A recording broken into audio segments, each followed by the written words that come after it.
Good evening, everyone. Welcome to another Saturday night Sobriety Engine speaker meeting. Tonight is January 30th, 2021. Our speaker tonight is going to be Kim. And Kim's been a fun member of this community. She came in with an incredibly open mind. She's been an incredibly valuable member of our community. Since she's been here. She's been here for about a month or 2 months or so. She's a pretty active member. She told me that her two words were frustrating and determined, and it's pretty on par with my life. I found a good quote though. It says, "The tests we face in life's journey are not to reveal our weaknesses, but to help us discover our inner strengths. We can only know how strong we are when we strive and thrive beyond the challenges that we face." And, just to me, life is a massive struggle. It's a lot harder in addiction. It's not easy in sobriety, but it's a better lifestyle. And I am determined to do what I have to deal with the frustrating process that ensues with that. So with all of that being said, let's hear your story.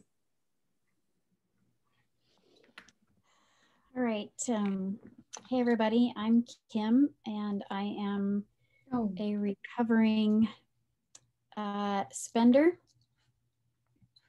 Boy, I'm glad you guys are my home group. I'm nervous about this. I think I have like 50 days right now, which is probably honestly like the longest I've ever had.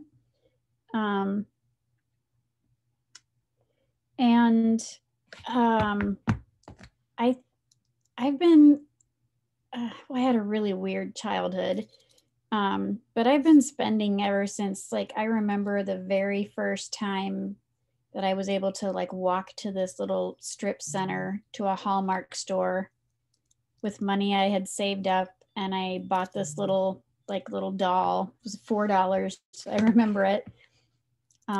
And I remember how grown up I felt, how kind of powerful I felt because I had my money. I could just spend it on what I wanted to.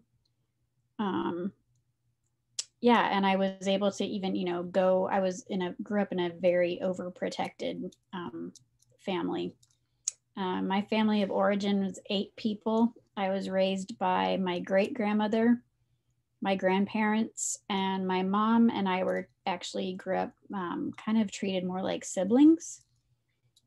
My biological father was abusive. He and my mom divorced when I was 2. My mom I'd come from a long line basically of abused women.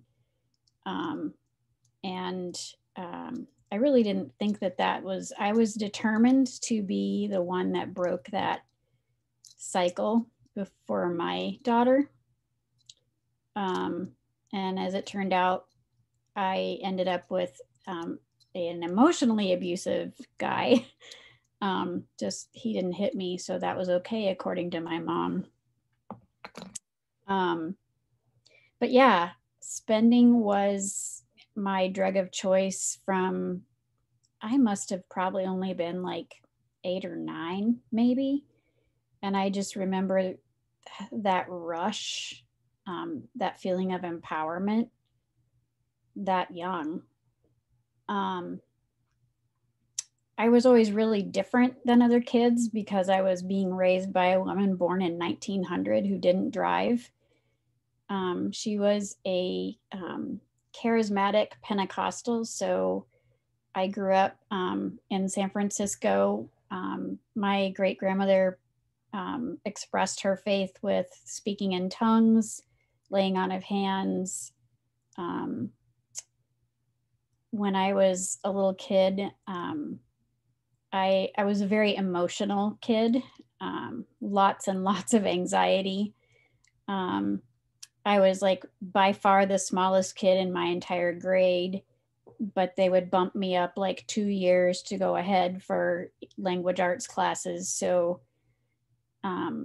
like I just never really fit in. I didn't know how to get along with kids my own age. I knew how to get along great with old people, but people my own age scared me, baffled me, frustrated me.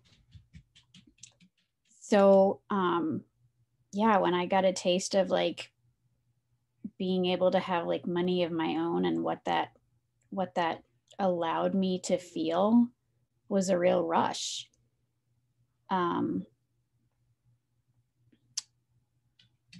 I struggled all through school in terms of feeling, you know, like I just always was, you know, that last kid picked for dodgeball. I would much rather stay in at recess and read with my English teacher than, yeah, recess was torture for me. My mom did not remarry until I was a senior in high school.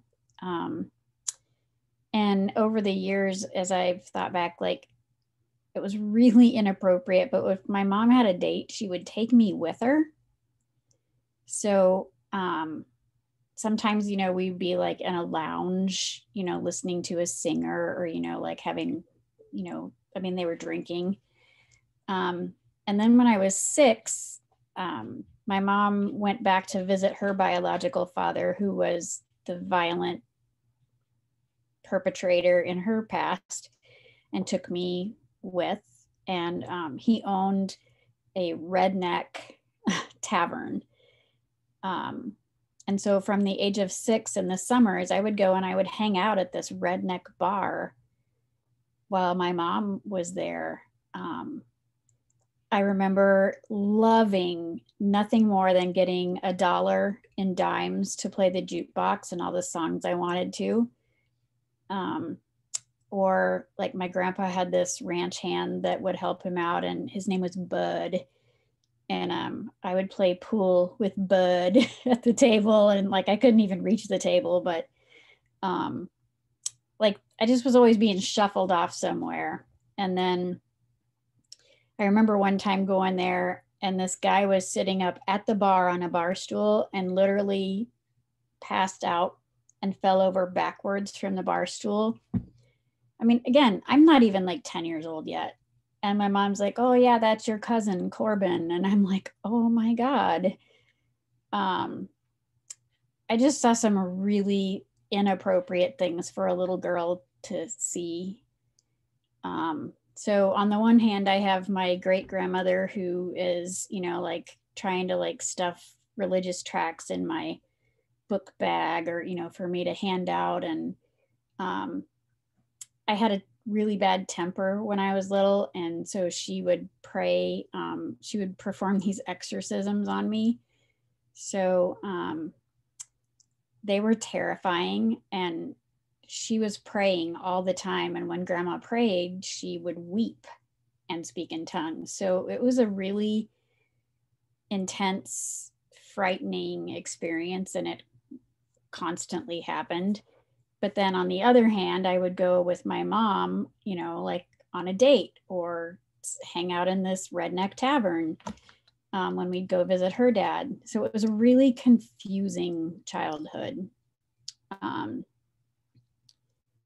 Yeah. My great grandma didn't drive, so like I couldn't do any of the after school activities like my friends were. So I learned how to entertain myself, which I would say is probably one of the really good things that came out of my childhood. I'm very comfortable being by myself. I'm self-sufficient, which has served me well to in a lot of ways, but in a lot of ways it's made me too independent to ask for help. So yeah, I grew up in San Francisco. In the middle of my freshman year in high school, we moved to Springfield, Missouri, which was where my grandparents lived. And as my grandparents in California retired, they went back to the Ozarks. So I went from being at San Francisco to this high school in the buckle of the Bible Belt, where I was a minority kid at my high school growing up, where I grew up. And then when I went to Springfield, we had like 2 Black students in our entire student body. So it was really, I mean, I wouldn't, moving in high school sucks no matter what, but it was a huge culture shock.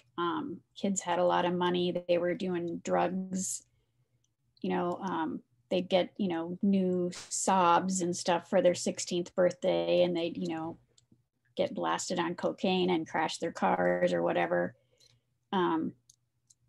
Yeah, just, I think confusion would be the overall theme.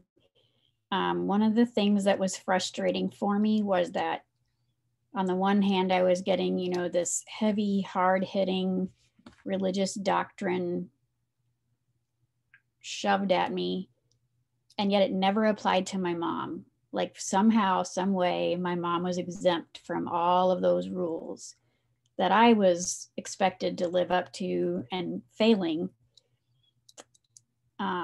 So I think, I mean, I don't think, I know I have a lot of anger about that. My mom is a supreme enabler. She did remarry in Missouri my senior year in high school to an alcoholic and an addict. And he made some really inappropriate advances to me a couple of times over the years. And I tried to speak up to someone and say, hey, like this guy is freaking me out. I don't feel safe. And I was told to, you know, shut up and be quiet. My mom deserves to be happy. So, yeah, that really played into my feeling like I just need to escape. You know, I need to feel good. I don't care how I get that way, but this sucks.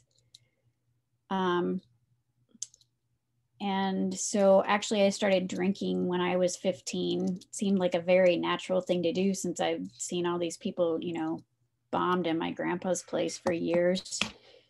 And I was just talking to my boyfriend about this. I was 93 pounds. So it took very little to completely, you know, knock me over. And I think I was an alcoholic really at the very first time I drank. I remember going to the midnight movies. By the way, my curfew was midnight and I was never home on time. The only night I was ever home before my curfew was my prom night. But like I would drink 151 Bacardi and Dr. Pepper and like a half a pint. I mean, I'm surprised that I'm alive. I mean, God, you know, and we would drink anything back then. But I would drink until I, you know, was throwing up or blacked out, like from the word go. And that was, you know, I didn't have any money to spend at that point. So I drank, and then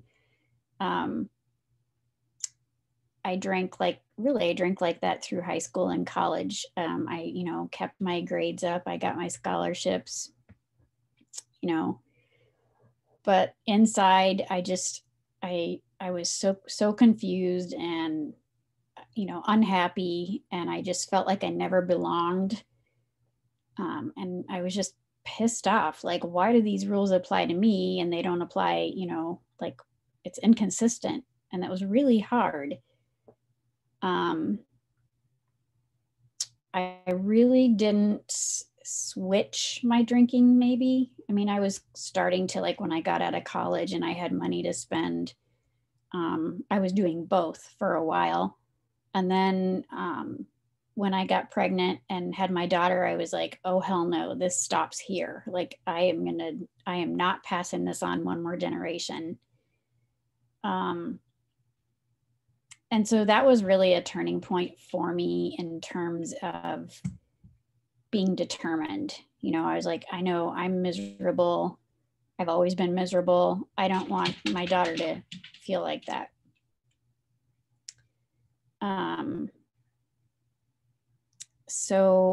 I had married, I didn't marry a man that I was in love with. I married a man that met the criterion my mom's family set out. My mom, my aunt, who's 8 years older than I am, and me, they just collectively referred to us as the girls. and you were supposed to bring home a guy with a good haircut, good shoes, stable job, and took care of his place. And man, this guy checked all those boxes. I was like the last one of my friends, you know, getting married, and he moved away. He got transferred for work, and I'm like, oh my God, like that's my out. So I married him basically to get away from my like uber controlling family. Like when my mom remarried, she was insistent that I call him dad. And I'm like, you don't understand. He just asked me to watch porn with him. I don't feel like this man is dad worthy. But I was never given the choice. You know, it was, this is reality, and you're gonna play the game. So I ran away basically as soon as I could. What I didn't realize is that when you're dating someone long distance, they can hide a lot of shit. So I married a closet alcoholic who was mentally and emotionally abusive. Yeah, so, we would drink when I'd go visit on the weekends, but it was like social drinking. And then he had like this whole other kind of drinking that he did by himself. But when we got married, I was like, oh my God, like I'm gonna have a family of my own, like a husband and a wife, and I'm gonna, I really want to be a great mom. And he checked all the boxes. He's gonna be a good dad. And then my daughter was born with some heart defects, which we had no idea. And that really, really threw me for a loop. I remember like normal pregnancy, normal everything. And I remember they took her to clean her up and they were going to bring her back, and they never brought her back. And I called and I'm like, hey, I know you guys are busy, but I think you forgot to bring my daughter to me. And they're like, oh, we're going to have the neonatal intensive care nurse come and talk to you. Click. And that was the first time I really realized that I am tough and I am strong and I am resilient. That was my introduction to being a mom, was trying to nurse this baby that had all kinds of tubes and wires and cords and bells. And, I struggled with postpartum depression. I'm sure that when my husband went home, he just drank to forget. And I stayed at the hospital with her. I remember the night that I had to go home, and I had to go home without my baby. And like nobody ever, at least I didn't ever plan, it never crossed my mind that I would go home not with my baby with me. And that was really traumatic and scary. Flash forward a couple of months there, and I was like, something's not right. She's not eating right. And I called my pediatrician's office, and they're like, well, you're just a nervous mom. I'm like, no, something's not right. So I was really learning how to advocate for myself at that point. And that was kind of the first time I had a voice. Turns out on her 8-week birthday, they admitted her, and she was in congestive heart failure. But they ended up doing open heart surgery on her like a couple days later, and she almost died. Her heart stopped coming off bypass, and they had to like massage it to get it started again. So then her heart swelled, and they couldn't close her chest for 4 days. So again, I'm like nursing her through this whole thing. My husband's going home and, drinking and then coming back. And I was just like, holy shit, this was supposed to be like my happily ever after Disney, I'm going to fix it all. And after my daughter went through that, like my husband had absolutely no use for me anymore at all. Like he had gotten his baby. He was done with me. So I stayed home. I adored being a mom with Audrey, who, by the way, is 26 years old and getting married a year from March. And she's a beautiful, strong, healthy young woman. I'm very proud of her. But that was when I really made a conscious decision of like, this is stopping here. I'm not, I can't keep doing this for me. And yet I did. My spending got really bad. Like all this trauma, and I had no spouse, and I'd called my parents crying, or, my mom and my stepdad, and my mom would be like, if he's not hitting you, it's good. It's good. He's a good provider. So like I had nobody to turn to.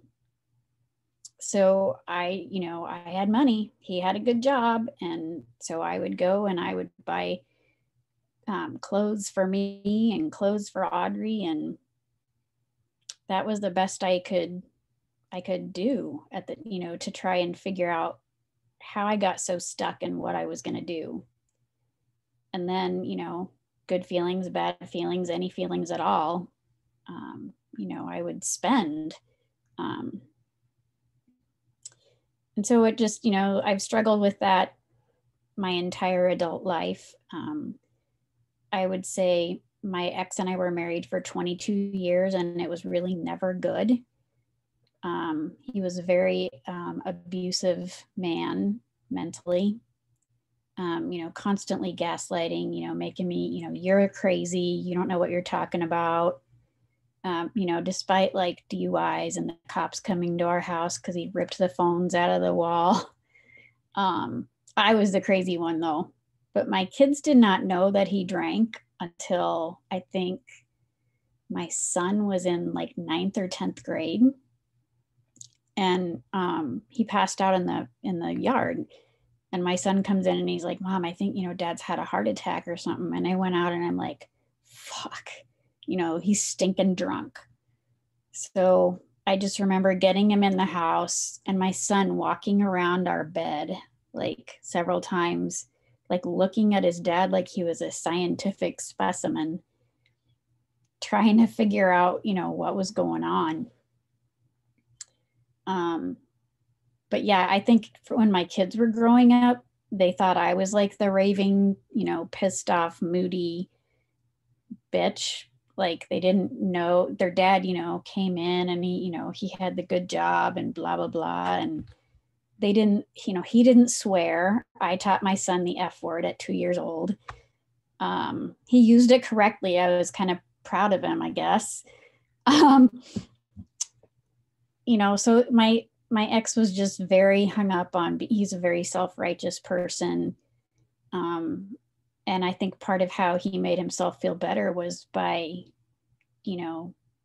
making me feel like I was some kind of crazy person. So yeah, years and years of therapy, years and years of trying to find help for my spending. I did spend about 10 years in Al-Anon when my ex had to go he was court ordered to outpatient treatment after the police came and he had, ripped the phones out of the wall and chased me around the house. And I thought, okay, like I'm in Al-Anon, I'm working a really solid program. I've got a great sponsor. Things are going to be okay. My daughter's fine. Now I have this little boy too. And my husband was like, not drinking. Well, that was when I learned about being a dry drunk. Yeah, it sucked. There's no nice way to say it. It just sucked because he just continued to blame me for all of our problems. And I continued to think, well, yeah, you must be right. And yet there was that part of me that's like, I am going to make a difference for my kids. Like, I don't want to live like this, but I just couldn't figure out a way to get out. As my kids got to school age, and I tried, like I'd go and try to get a job, just to get out.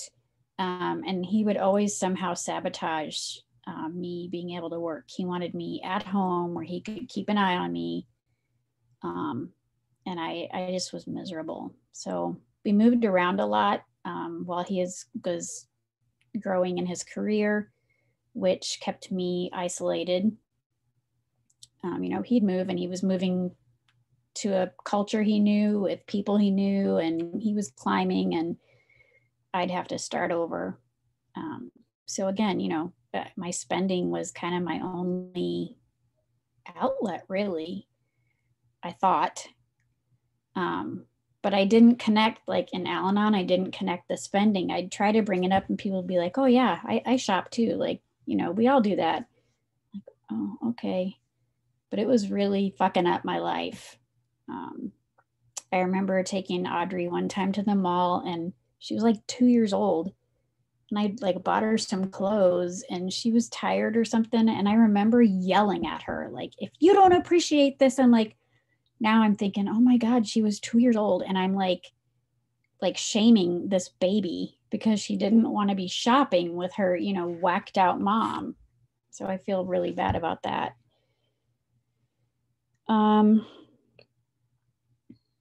So yeah, I got divorced. My daughter's freshman year in college. Like I just was like, I don't care if I have to go on welfare. I can't do this anymore. My mom wrote me this long Facebook message and inventoried all of the good things in my life that I would be giving up to leave this wonderful man. Didn't matter that I was like, wanted to kill myself. But after years with a good therapist, I was like, I'm done. I don't care. So I left. My son actually came to live with me in my little sketchy apartment. And I think that was probably the beginning of his substance abuse. He ended up being, an alcoholic. He was using meth. I ended up with some domestic violence issues from my son. So, spending was always there. I could buy something pretty for my house or for me. And for a moment, I'd have something shiny and new to look at and distract myself. But at the end of the day, it was still me. And I just really felt alone and lots and lots of shame. I'm realizing now I have a lot of unresolved trauma. I had been raped in high school and one of those blackout drunks. And, I didn't tell anybody because I was ashamed because I was drunk. So,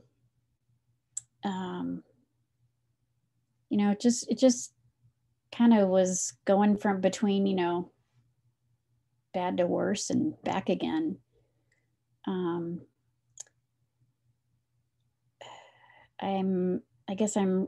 I kept looking for a support group. I would try to go to 12-step groups, and I'm like, okay, by the time I changed the vocabulary to fit my spending, and then I changed the God of my understanding, because keep in mind, I had been exorcised as a child, so I have some God issues, or at least organized religion. I was like, it never stuck. It never worked. I had gone to treatment 2 different times where basically they let me in. They didn't have a program for me, but they were like, well, you say you want to hurt yourself, so we'll admit you so you can not hurt yourself. But then I was expected to be like, you go away and get fixed, and when you come back, we'll all be happily ever after. And I was never fixed. So today I am 54 years old. I hope I have quite a few good years left, and I'm really tired of living that way. I'm just tired of it. I've had enough glimpses of joy and peace that I know I can have it.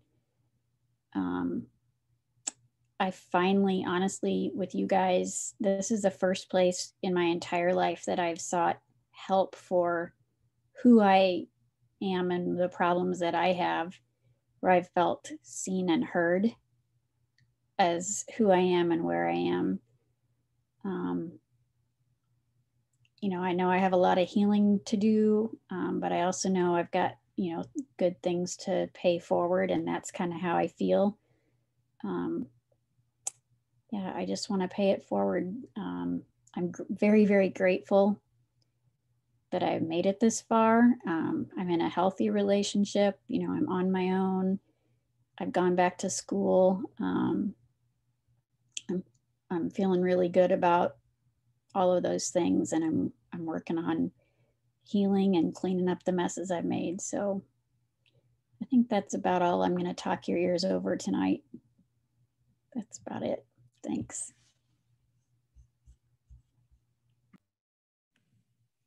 Thank you for the wonderful share, Cam. It's a really good story about addiction being stripped away from the main people who deal with the substances and stuff. But you really portrayed a lot of similar things in my life that I can relate to, and the greatest thing that I like is that you identify that the spending gives you the same relief that drinking does for me, right? It was an escape for something, and it doesn't matter what the substance is.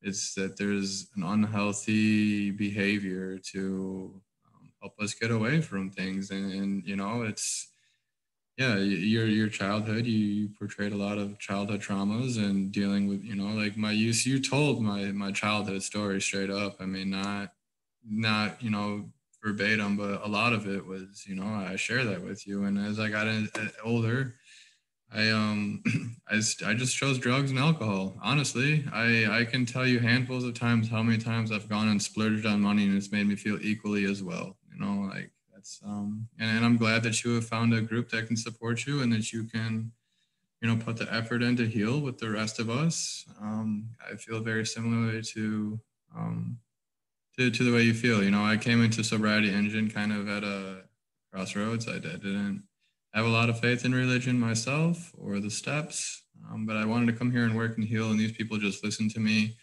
and I didn't feel like a batshit loony bin. And I have been coming here, and I have been doing a lot of healing. So, just thank you for being vulnerable and willing to be open and give us your story, Kim. It's very impactful and very meaningful. Would anybody like to offer support or ask any questions for Kim? Greg and Desiree. Kim, I say it every week. It takes a lot of courage to get up there and tell your story. And you know what? An addict is an addict is an addict. And you know what? I was able to pull out the similarities, and you told not that your story is fantastic, but you're at the point of where you're starting to heal. So I hope you understand when I say it was a great story. I hope you understand what I mean. And you know what? I give you all the credit in the world. I mean, and you fit in. You are one of us, right? It doesn't matter what your disease is, what part of being an addict you are. You were welcomed. You are welcome. And it's always a pleasure to hear you and see you. And Desiree and I both love you. And keep coming back, because we're all still going to be here.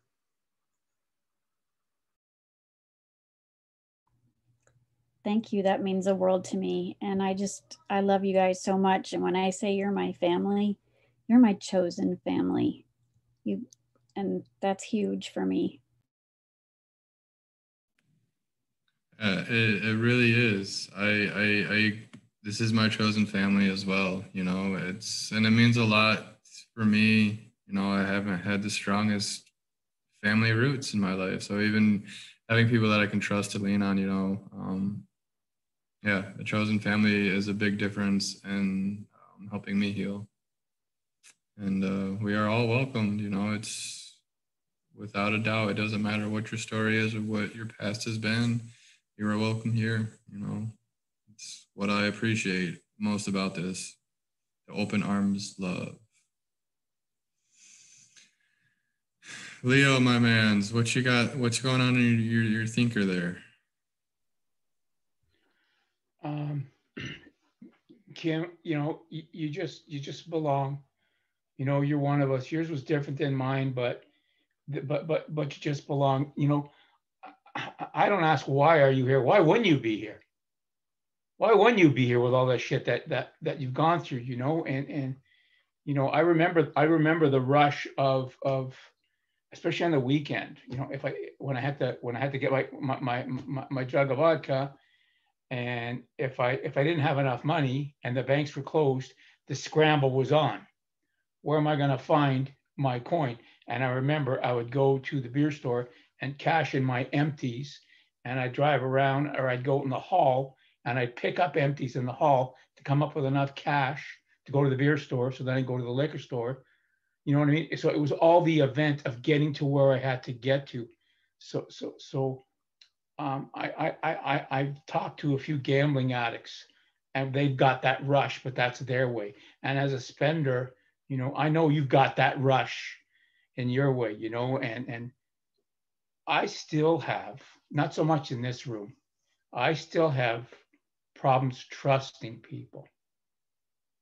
Trusting people.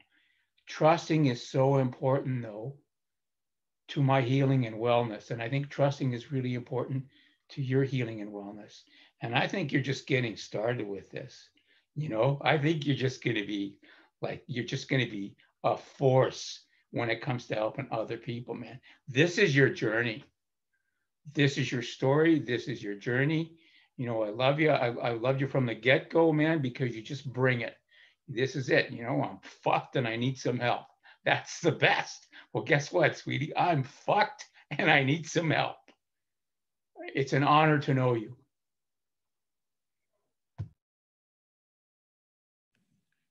Very beautifully said, Leo. And I will hop on the bandwagon of I am fucked too. And I am here, you know, like we're all fucked in some way, shape, or form, in my opinion. Like life happens. Gotta deal with it. Or it deals with you, and oftentimes it's not a good place to be, in my experience. Gail, what would you like to share? Hi, everybody. Thank you, Kim, so much, so much. You certainly have some unusual parts to your story. You should write a book. You should write a book. But you're here. You're vulnerable. You're sharing all the things, and with a lot of resiliency. You know, you've done very well, and you know you still have work to do, and you're doing it. And that's the biggest thing, is you're doing it. And just keep doing what you're doing. And I'm with Leo. You're really going to be, you are going to help so many people, and they are going to help you too. And I'm so glad that you're part of this family. Love you. Love you lots.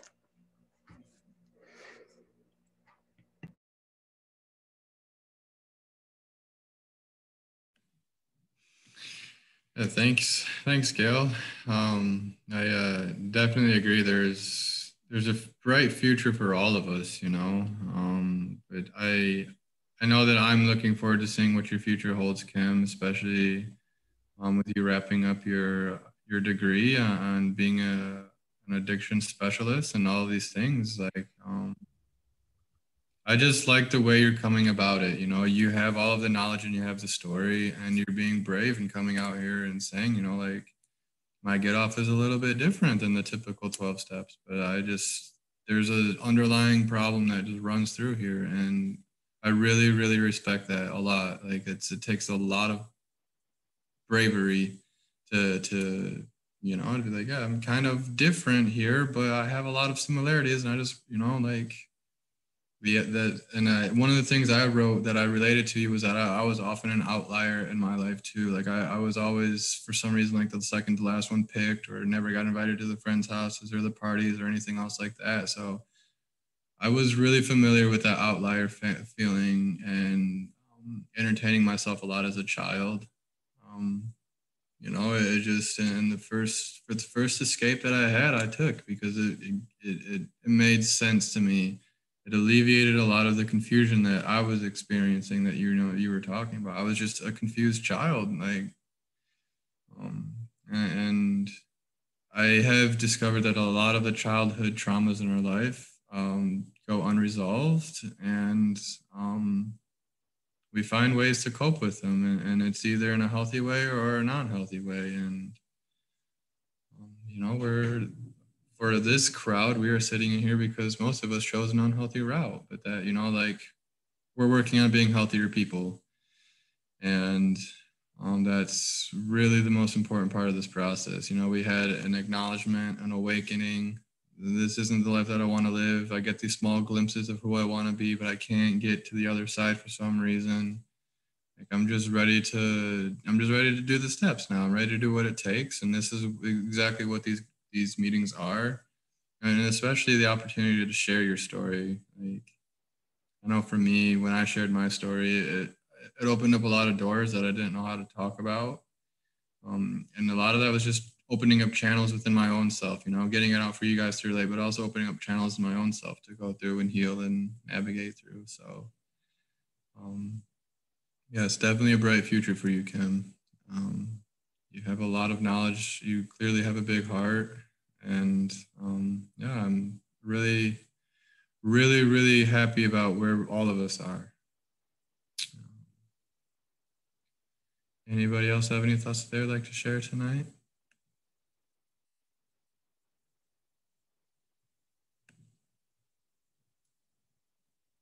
Val, how are you doing tonight? Hi guys. Kim, it's really nice to hear your story.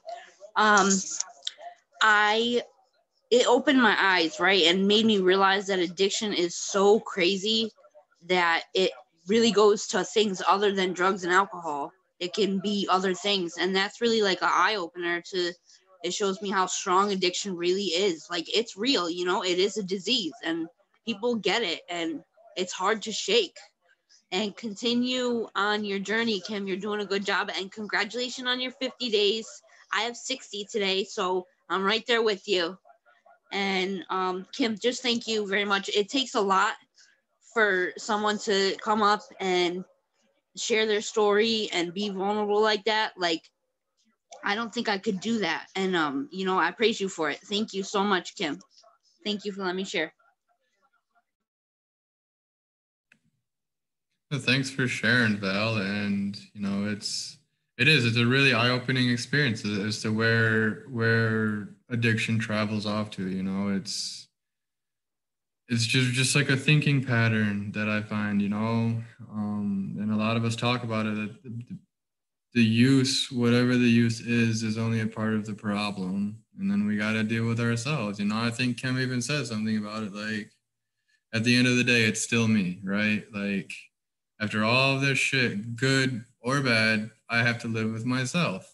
And I'm living a life for myself, and the things that I do benefits myself, and then it benefits you guys. Like that's how it works. Like a lot of the time I spent too much time trying to please you guys, not enough on me, too much on me, not enough on you guys. And there's like a delicate balance there. But the problem with an uncured addiction is that it kind of just gets in the way of righteous thinking, at least in my experience. If I don't work on my addiction, it might not be drugs and alcohol, but I'm on Twitter for 2 hours, or I'm eating too much food, or I'm over, like it's just whatever, whatever.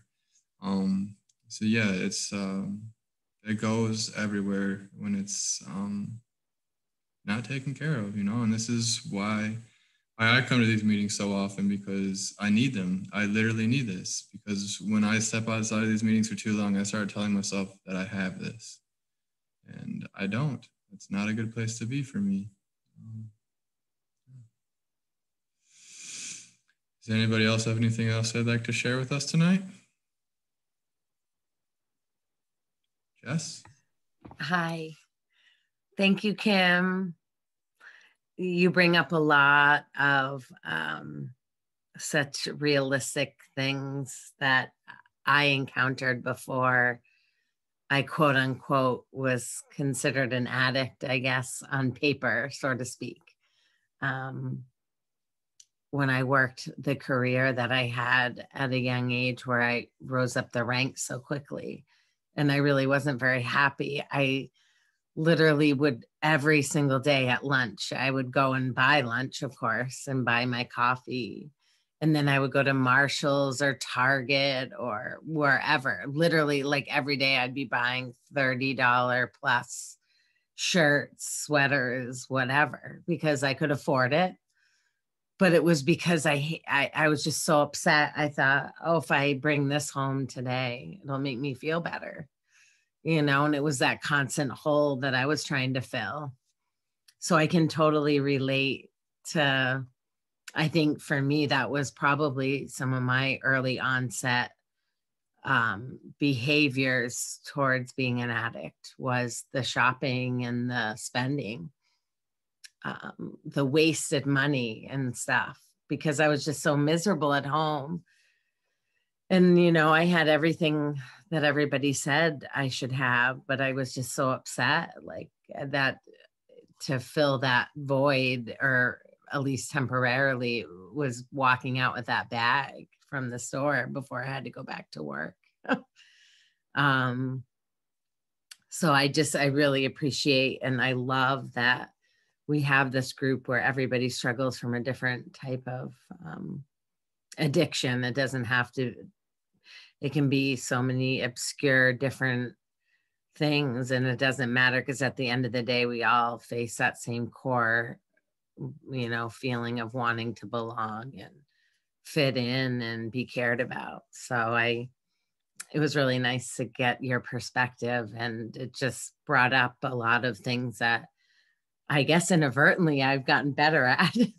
Other areas, not so much, but yeah, when I left that career, that did help, but it manifested in other areas. So it was kind of a good reminder that those are things I got to keep in check myself, because I can tend to reward myself with stupid things that don't really help me in the long run. Like, oh, I'm going to get 3 coffees today because I can, but why? You could be saving $20 a day. So it was just a really, really honest, beautiful share, and love you, Kim. Thank you.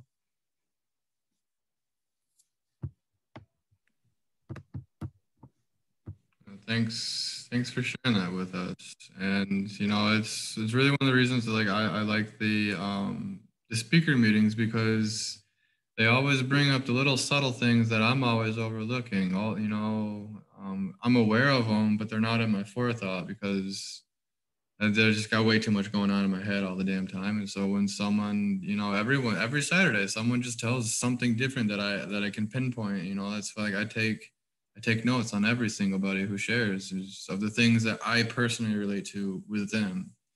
And pretty much every single share, I've been able to fill out the page of notes. So I think that's incredible. That's absolutely incredible. I mean, more or less, we are strangers. We see each other familiarly on the screens and stuff, but all of you guys, pretty much most of you guys in this room have shared, and I've been able to relate, and that's just crazy. Like, yeah, it's an incredible thing to be aware of, and to hear as many possible perceptions and remain open-minded as possible to continue to learn. It's one of the things that I've really tried to do most of my life, but especially in recovery, is just try to be a good learner. And it's accepting that I'm allowed to be wrong sometimes. It's a tough challenge. But it's part of being a student, right? Because I have to learn. I can't know everything possibly. And I have to be willing to stand up and fight for my opinions and my beliefs. And if those get challenged, and I learned something new from it, then, I did the right thing. I wasn't closed-minded. And that's what's important to me. And addiction really has just taught me just to learn, to be vigilant about my thoughts and my ideologies. And if I notice that my thoughts are getting too dark,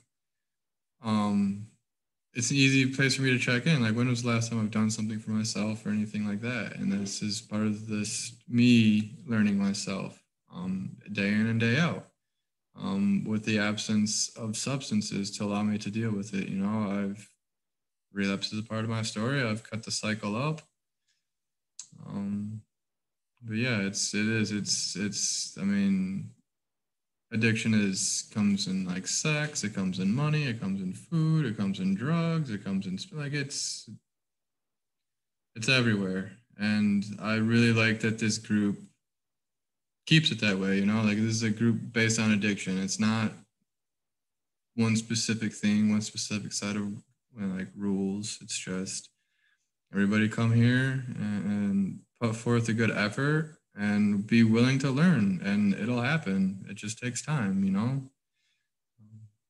I'm incredibly grateful for that.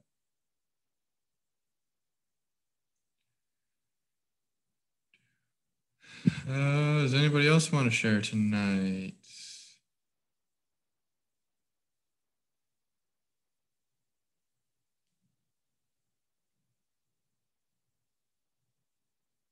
All right. Kim, do you have any last words for us this evening before we close out?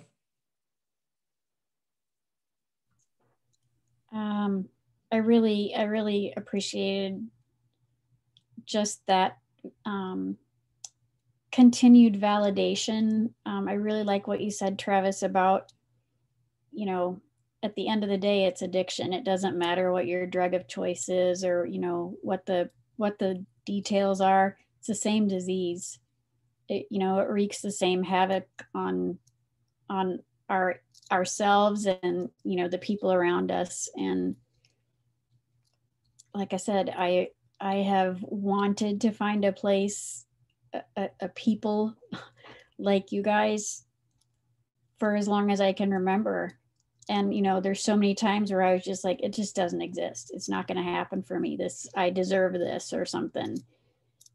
And so I pretty often find myself being thankful for COVID, you know, making this kind of stuff more readily available.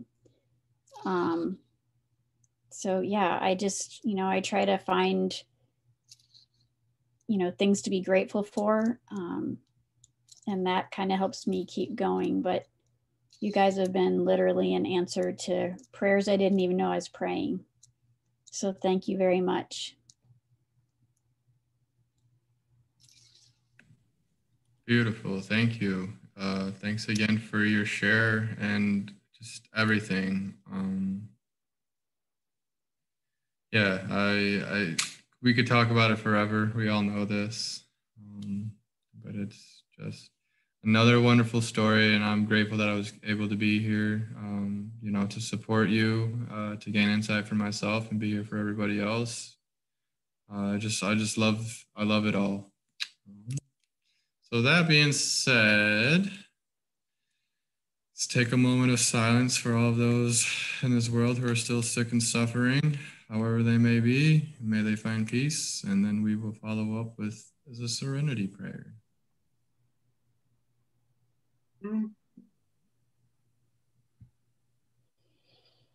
God, grant me grant me serenity to accept Things I cannot change.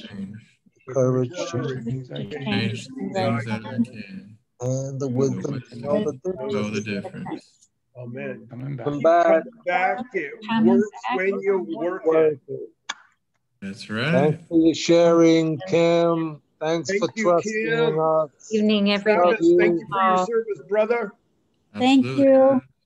Bye, everybody. Good night. Kimmy, good job. Good job. Thanks, Good night, guys. Love you everyone. all. Love you. Bye-bye. Take care. Have a nice night, folks. Good night.